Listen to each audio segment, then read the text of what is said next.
Rice IT is a global software service company that provides software consulting, staffing, and governance risk compliance services. With over 1,000 employees and consultants in the United States, it focuses on cloud, workflow automation, and business intelligence. As a service provider to companies across the globe, Rice IT delivers a broad range of services such as digital transformation, custom software development, and staffing to fintech, insurance, healthcare, and SaaS markets. Our subsidiaries are iTech, SmartWorks, Cox Little, and the Excel Group. Welcome to Rise to the Future podcast. My name is Dobrina Ustun, and I'm the General Counsel for Rise IT Solutions, and I manage the in-house immigration and compliance matters. I have more than 10 years of business immigration experience advising companies and providing innovative corporate immigration solutions. At Rights IT, we pride ourselves on having a robust in-house immigration team of senior immigration law experts who provide world-class immigration assistance to our employees. And today, it is my pleasure to introduce one of our star employees and immigration experts, Marci Carreto. Marci Carreto is the Immigration Program Manager for all non-immigrant related matters for Rice IT Solutions. She has over 15 years of business immigration experience with IT consulting and financial services companies and has been with Rice IT for over 8 years. She oversees the H1B program, including petitions for transfers, amendments, and extensions, as well as stamping and I-9 E-Verify processes. Marci, welcome to the podcast. And can you tell us a bit more about your work and role at Rice IT? Sure. Thank you, Dobrina. It's a pleasure to be here. So part of my role, as Dobrina mentioned, is managing the I-9 and E-Verify programs as well as the non-immigrant programs for the Rise IT companies. This includes having processes in place to ensure that all sponsored employees maintain their status at all times. This is from timely filing of extensions and amendments to work authorization re-verifications through the I-9 process. Thank you, Marci. And based on your experience, for any company that has sponsored employees, what are some tips and tricks when it comes to preparing an H1B petition? Can you walk us through the process and explain do's and, most importantly, don'ts? Of course. The most important thing, and I can't stress this enough, is having clear, well-defined processes. This goes a long way. It includes having standardized practices for employee document intake, meeting with the employee to discuss their filing prior to proceeding, and filing of the petition. Keep in mind that while we have templates, checklists, and best practices, they have to be adaptable to USCIS changes and trends we are seeing. So it's really important to stay on top of these trends and things that you're hearing, but don't rely on blogs and just rumor mills and things like that people are telling you. You can't be reactionary. You have to really do your research and dive in. What we do here and what I love as a process is having an assessment call with each employee prior to filing a petition. So after we've gathered all the documentation or most of it, we set up anywhere from a 15 to 30-minute call with them, go over the documents that we've received, what's still outstanding, why we need it, what we're seeing lately from an immigration standpoint from processing times, because sometimes they're very anxious about that, to just like what's going on with their petition in particular. We treat each person as an individual. We don't treat it as a group. So not every software engineer is a software engineer is a software engineer. You have to treat them differently depending on their education background and whatnot. And these assessment calls really go a long way in not only solidifying their relationship with the employee and wanting them to stay and love the fact that they're getting this one-on-one attention. It really just helps the petition coordinator when drafting the petition. So another don't is like dispelling all these rumors and these noise that you hear. Like, as I mentioned, hearing these rumor mills about what's going on, people reading blogs. It's really important that you don't listen to those and that you stay on top of things, whether it's having an in-house immigration attorney like we do with Dobrina, or going online on AILA going on USCIS seminars that they host. We're going to conferences and things like that. It's really important that you do that and you just don't react just because you're hearing something different, and change your processes. And don't wing it when it comes to immigration. Know what you don't know and find a subject matter expert that can help you. Yeah, thank you, Marci. I think one of the worst is when some employees tells us, "Well, my friends told me so." I, often it's mostly wrong information, and I think each case is different. So even if your friend's case was successful, it doesn't mean that your will be. It just cases are different.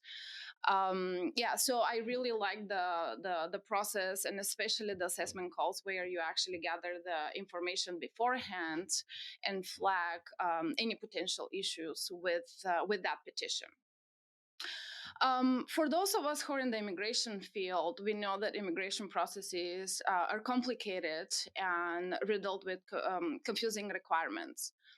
How do you make sure that the H1B process for our sponsored employees is flawless? Well, again, it goes back to the assessment call. It goes back to being prepared, having standardized processes. So, like for example, we use a case management system, an online one, to gather documents, and we have standards that we adhere to. We also, as we're going through the processes, so we do the assessment call. After that, it's drafting the petition, and making sure there's a rigorous review process in place once it's drafted. So the person that's drafting it is not reviewing their own petition. We have someone else, like such as myself or you, reviewing the petition before it's going out, and we have checklists in place. So it's really important to have these checklists, and I'm talking about like page by page, section by section checklist of everything that goes into a petition to make sure it makes sense, that nothing is left out, that no checkbox is left unchecked that needs to be, because the worst feeling is getting a petition returned when you've accidentally not checked something or checked a wrong box. And, speak from experience, you learn from your mistakes, but it's important that you're adaptable and you have good processes in place. Yeah, I agree 100%. Now, you've been with the company for more than 8 years. What would you say is our strength as a company?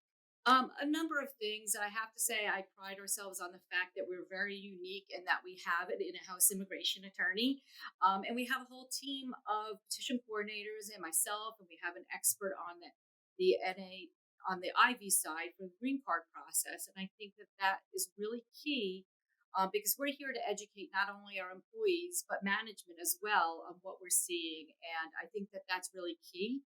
I think communication is key. We have a monthly newsletter that goes out to all of our employees that tells about upcoming, like what's going on, what trends we're seeing. And I think, again, processes and communication are the key to success. There's things that you can't control, but these things in communicating to employees and management is very important. Thank you.